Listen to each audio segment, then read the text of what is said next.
Hey guys, welcome back. Taylor here, and thanks so much for watching the past few weeks of videos where I've shown some videos and conversations that I've had with my friend Colin.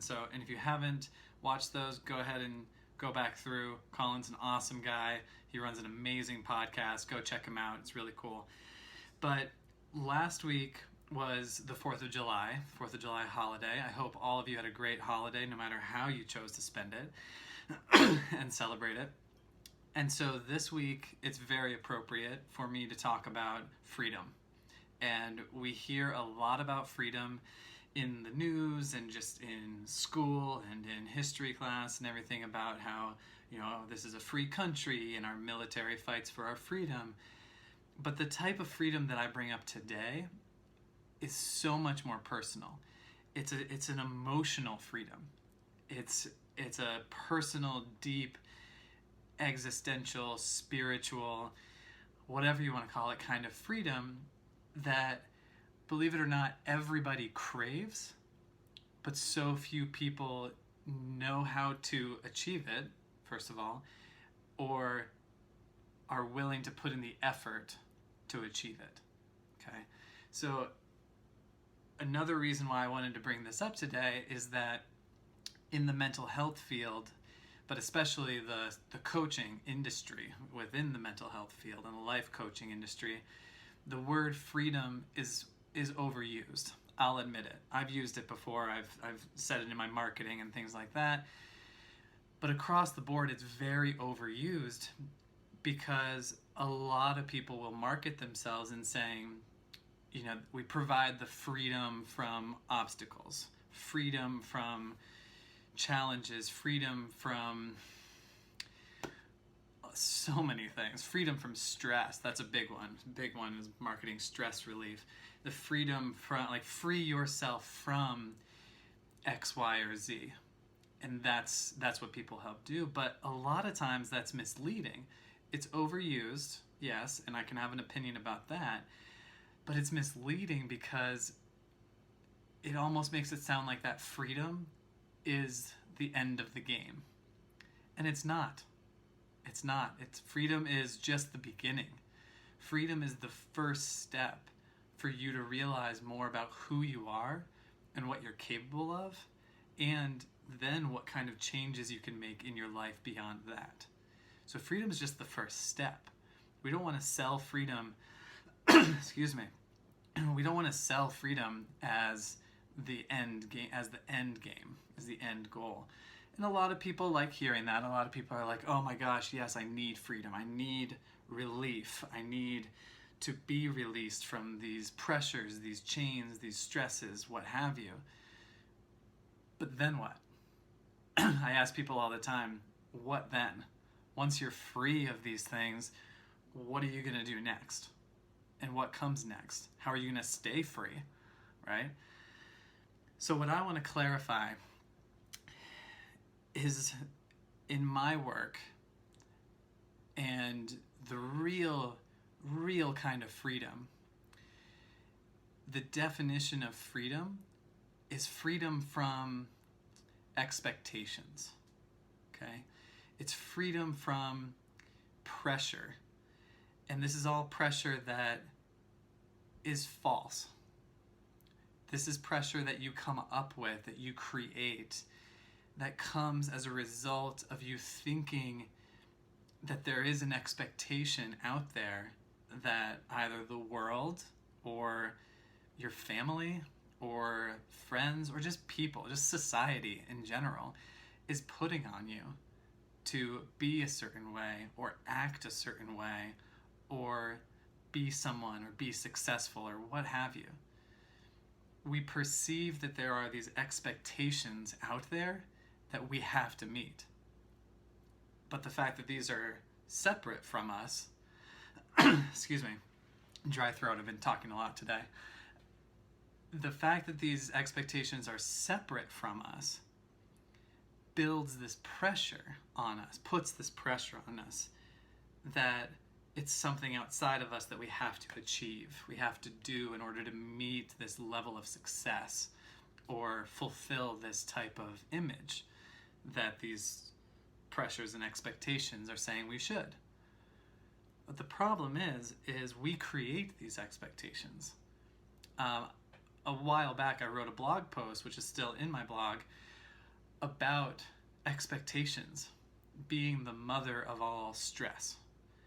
We create these expectations, and as a result of these expectations, which are false, by the way, we put so much pressure on ourselves, but so much stress. We create so much stress for ourselves that we have to somehow meet these completely false expectations. How can we ever succeed if all that we are pursuing are false expectations and trying to treat massive pressure and stress that we have just created for ourselves, that we can blame nobody but ourselves for it? So in my work, the real definition, again, if you're following me, of freedom, of personal, spiritual, emotional freedom, psychological freedom, is just relief from these expectations. It's taking responsibility for the pressure that you put on yourself and relinquishing the need to put that pressure on. Relinquishing the need, the drive, the requirement of these expectations that you have for yourself. And so once that happens, what I like to think of it as is, instead of freedom being the final conclusion, the final goal, final outcome that you're looking for or that you're trying to achieve, instead, freedom is just opportunity. Freedom is just a beautiful, pure, relieving moment of opportunity where if you have all of those pressures gone and you've relinquished all of these expectations that you perceive that are fake, there's not, like, you don't have any pressure. There's nothing there to weigh on you. And you have every opportunity. You literally have the freedom to do whatever you want, or think whatever you want, or say whatever you want, or work however you want, or live however you want. There is no pressure. There's no expectation. There's no should, right? And so what I start with people on, and which I would like you to think about right now, is what is it in your life? What obstacle in your life is the obstacle between you and your freedom? Now, what I mean by that question is, it could be an emotional experience. You could say, a lot of people say stress or anxiety. A lot of people will also think of something a little more tangible or external, like their job or a person in their life that's creating stress or something like that. But the real focus has to be on, what is your ball and chain? What is chaining you up to the wall and keeping you from the freedom that you want to experience, the freedom and the opportunities that you have always craved? So once you identify that, I really want to know what that answer is. So please comment below or send me a private message. Let's just talk about what that is. But what this freedom does is life-changing. Like I said, it's not the end, it's just the beginning when you achieve this freedom. Personally, it took me till I was about, how old was I? 20, 21, for me to learn what this freedom truly was and start to realize, based on a painful experience, that there was so much more beyond your expectations. But I had to learn what my expectations were. And so ever since when I was 20 years old and I experienced a lot of pain, I experienced suffering that I was creating myself. Get that?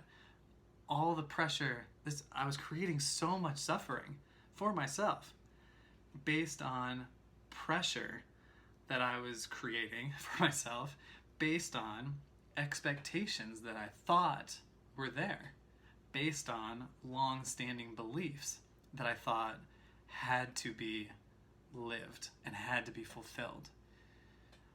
So once I realized that, I was able to attain freedom by taking responsibility for my action in all of that, my participation in all of that, my creation of the pressure, my creation of the stress, my creation of the expectations, and the basement beliefs that were behind all those expectations. I had to own that. And that's tough. Let me tell you, it's tough and it's a long process. But that's the thing. A lot of people want the freedom, but they don't want to have to put in that work to embrace the opportunity that comes after that freedom, which means that they never actually attain that freedom because they're scared of what would happen next. Okay. So it's about ownership, but mostly it's about opportunity. It's about asking yourself, what opportunity do you want in your life? It's a simple question. What opportunity do you want? Do you want to date someone different? Is there a certain person that you want to date and you want that as an opportunity, or you want to get married? Is there a type of job you want to have? Is there a type of conversation you want to have, a type of way that you want to speak?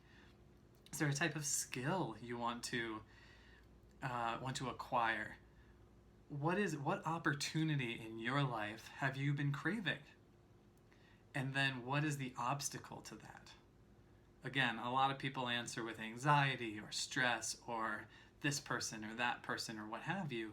But no matter what you answer, that's your starting point.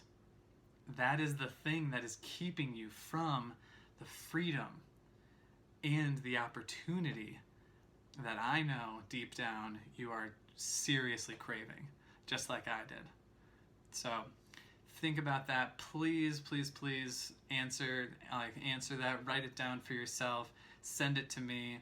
Tell your spouse, tell your friend, what have you, because it has to start with a conversation. Thank you so much, guys, for listening, and I hope you have an awesome day. I'll talk to you again soon.